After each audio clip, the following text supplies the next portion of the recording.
Hello everyone, welcome to our channel IV legal. तो आज हम आपके सामने लाए हैं एक और नई video which is in continuation to Indian evidence act, जो कि डील करता है सेक्शन 105 से। सेक्शन 105 जो कि सेक्शन 105 है, वो बताता है कि वो डील करता है burden of proving that case accused comes within an exception. कि मतलब बर्डन ऑफ प्रूफ किस पे लाई करेगा when a party has to prove that the case of accuse falls under exception. तो एक्सेप्शन की यहां पर बात करिए, ये सेक्शन बेस्ड है जनरल एक्सेप्शन से रिलेटेड। एक्सेप्शंस जो कवर्ड है chapter 4 of Indian penal code.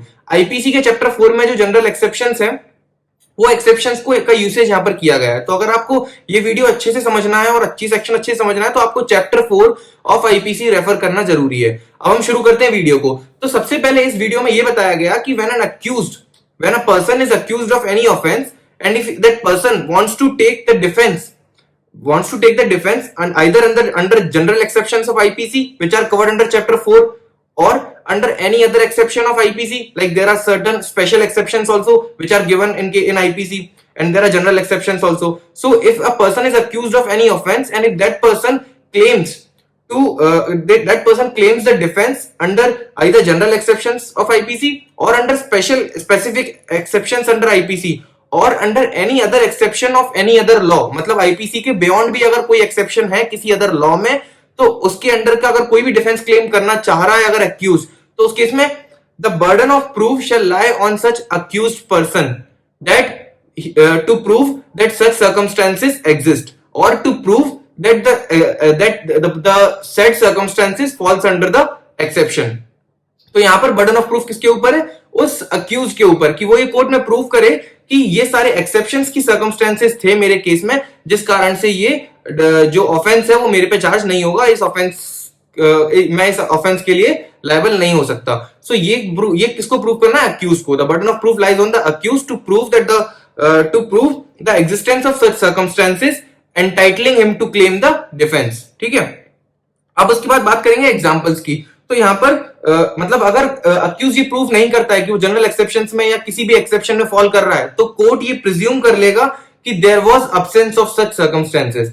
मतलब एक्सेप्शन की जो भी सर्कमस्टेंसेस हैं वो अब्सेंट थी, वो उस पर्टिकुलर सिनेरियो में नहीं थी, ये कोर्ट प्रिज्यूम करके रखता है।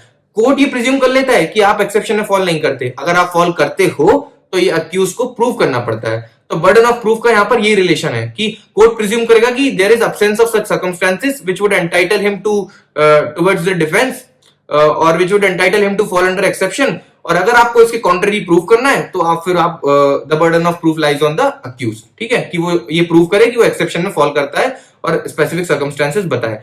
अब यहां पर एग्जांपल से हम समझ लेते हैं कि suppose A is accused of murder. ठीक है, अगर ए के ऊपर मर्डर का चार्ज लगा हुआ है, नाउ अब यहां पर अगर ए ये प्रूव कर देता है कि the murder was committed by reason of unsoundness of mind, then कि उसको पता नहीं था कि वो उस समय किसी इंसान का मर्डर कर रहा था, वो अनसाउंड है, वो पागल है, वो मतलब वो उसकी वो मेंटल कंडीशन ठीक नहीं है, अगर ये वो प्रूव कर देता है तो उस केस में वो मर्डर के लिए लायबल नहीं होगा। तो यहां पर बर्डन ऑफ प्रूफ किस पे लाई कर रहा है? ए पे। कोर्ट क्या प्रिज्यूम करेगा कि ए वाज फिट एंड फाइन, अगर उस पर मर्डर का चार्ज हुआ है और मर्डर प्रूव हो गया तो A will be liable for murder, ये कोर्ट प्रिज्यूम करेगा। अगर ए को यहां पर बचना है तो ये प्रूव करा सकता है कि his case false under exception, और एक्सेप्शन में वो ये बता सकता है कि वो अनसाउंडनेस ऑफ माइंड के कारण उसको पता नहीं था कि उसने क्या एक्ट परफॉर्म किया है और कैसे उससे मर्डर हुआ है, तो उस केस में वो बच सकता है। तो यहाँ पर बर्डन ऑफ प्रूफ किसके ऊपर है? ए के ऊपर। कोर्ट क्या प्रिज्यूम करेगा कि ए ने मर्डर किया है, ठीक है, वो अनसाउंड नहीं है, ही इज मेंटली फिट, ये प्रिज्यूम करेगा। अगर आपको प्रूव करना ऑन द कॉन्ट्ररी तो ए बर्डन ऑफ प्रूफ के साथ प्रूव करेगा। सेकेंड एग्जांपल ले लेते हैं। Suppose A is accused of murder. ठीक है, अब यहां पर वो अगर उसको बताना है कि there was sudden great provocation, ठीक है, because of which he was deprived of his self control. Suppose मान लो सामने वाला उसको ट्रिगर कर रहा है, इंस्टिगेट कर रहा है, और उसके बाद मतलब उसके सडन और ग्रेव प्रोवोकेशन, अपोजिट पार्टी के ग्रेव प्रोवोकेशन के कारण उसने अपना सेल्फ कंट्रोल खोया है और जिस रीजन से सामने वाले की हत्या हुई है, और इसीलिए उस पे मर्डर का चार्ज नहीं लगना चाहिए, क्योंकि उसको सडन ग्रेव प्रोवोकेशन हुआ था जिस कारण से उसने अपना सेल्फ कंट्रोल खोया था। तो यहां पर अगर वो इस एक्सेप्शन को अगर प्रूव करना चाहता है कोर्ट में, तो ये उसको prove, the burden of proof lies on A to show that there was sudden grave provocation which has deprived A from his self control। तो ये A को प्रूव करना पड़ेगा इन कोर्ट, ठीक है। तो बर्डन ऑफ प्रूफ यहां पर भी A पे लाई करता है। कोर्ट क्या प्रिज्यूम करेगा कि there was no sudden grave provocation which would deprive the party of his self control and A has committed a murder। ये कोर्ट प्रिज्यूम कर लेगा। तो बस यही चीज है जो इस सेक्शन में इंपॉर्टेंट है कि अगर आप ऑन द कॉन्ट्ररी प्रूव करना चाहते हैं कि नहीं उसका केस एक्सेप्शन में फॉल करता है, अगर आप इस चीज का डिफेंस लेना चाहते हैं तो आप इसको तो बर्डन ऑफ प्रूफ आपके ऊपर अप्लाई करेगा और आपको एक कोर्ट में प्रूव करना पड़ेगा। This was all about this section 105। मिलेंगे अगली वीडियो में जहां बात करेंगे सेक्शन 106 की, और ऐसे ही हम एविडेंस एक्ट खत्म करेंगे। अगर आपको वीडियो पसंद आई है तो लाइक करें, शेयर करें, सब्सक्राइब करें हमारे चैनल को। Goodbye, thank you.